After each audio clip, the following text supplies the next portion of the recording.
हरे कृष्णा राधे राधे। आपका स्वागत है आपके अपने चैनल राधा कृष्ण लीला में। आप सभी श्रोताओं का दिन शुभ और मंगलमय हो, इसी मंगल कामना के साथ आज की कथा का शुभारंभ करते हैं।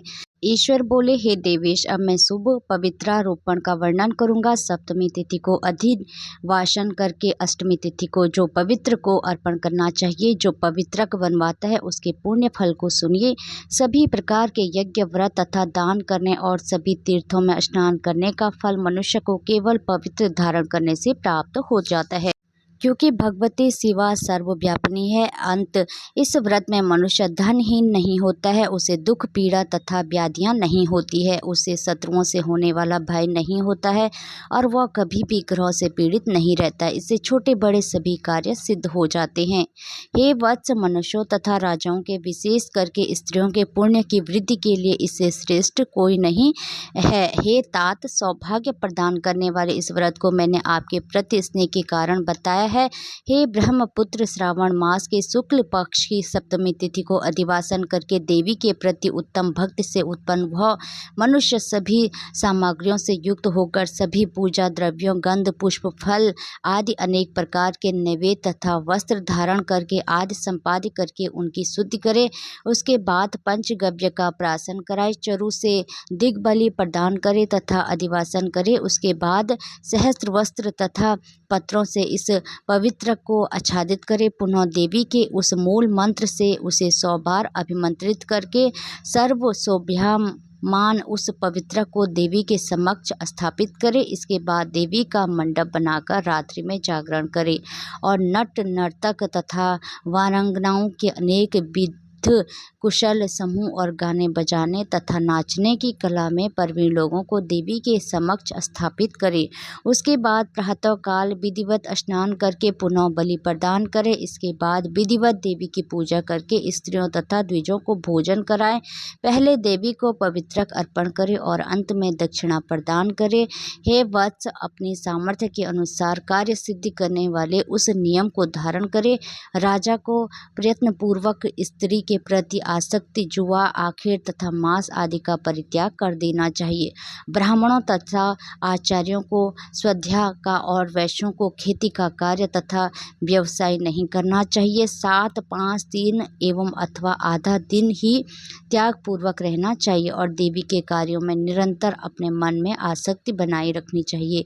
हे मुनि सतम, जो बुद्धिमान व्यक्ति विधान पूर्वक पवित्रारोपण नहीं करता है, उसकी वर्ष भर की पूजा व्यर्थ हो जाती है। अंत मनुष्यों को चाहिए कि देवी परायण तथा भक्ति से संपन्न होकर प्रत्येक वर्ष पवित्रारोपण अवश्य करे। कर्क अथवा सिंह राशि में सूर्य के प्रवेश करने पर शुक्ल पक्ष की अष्टमी तिथि को देवी को पवित्रक अर्पित करना चाहिए। हे संत कुमार, इसके ना करने में दोष होता है, इसे नित्य करना बताया गया है। संत कुमार बोले, हे देवेश, हे महादेव, हे स्वामिन, आपने जिस पवित्रक का कथन किया वह कैसे बनाया जाना चाहिए, उसकी संपूर्ण विधि बताइए।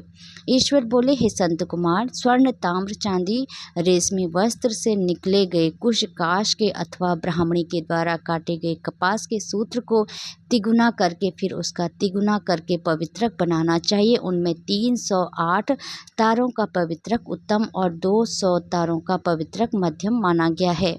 180 तारों वाले पवित्रक को कनिष्ठ जानना चाहिए। इसी प्रकार 100 ग्रंथि का पवित्रक उत्तम, 50 ग्रंथि का पवित्रक मध्यम तथा 26 ग्रंथि का सुंदर पवित्रक कनिष्ठ होता है। अथवा 6, 3, 4, 2, 12, 24, 10 अथवा 8 ग्रंथियों वाला पवित्रक बनाना चाहिए। अथवा 108 ग्रंथि का पवित्रक उत्तम, 54 ग्रंथि का मध्यम तथा 27 ग्रंथि का कनिष्ठ होता है। प्रतिमा के घुटने तक का लंबा पवित्रक उत्तम, जंघा तक लंबा पवित्रक मध्यम तथा नाभि प्रयत्न पवित्रक अधम कहा जाता है। पवित्रक की सभी शुभ ग्रंथियों को कुमकुम से रंग देना चाहिए। इसके बाद अपने समक्ष शुभ सर्वत भद्र मंडल पर देवी का पूजन करके कलश के ऊपर बांस के पात्र में पवित्रक को रखे। 3 बार वाले पवित्रक में ब्रह्मा, विष्णु तथा शिव का आह्वान करके स्थापित करे। इसके बाद का सुनिए। 9 तार के पवित्रक में ओमकार सोम, अग्नि, ब्रह्मा, समस्त नागों, चंद्रमा, सूर्य, शिव तथा विश्व देवों की स्थापना करें। हे संत कुमार, अब मैं ग्रंथियों में स्थापित किए जाने वाले देवताओं का वर्णन करूँगा।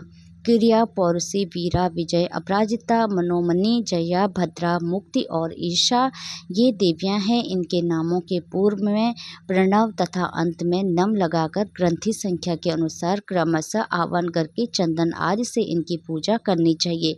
इसके बाद प्रणव से अभिमंत्रित करके देवी को धूप अर्पण करना चाहिए।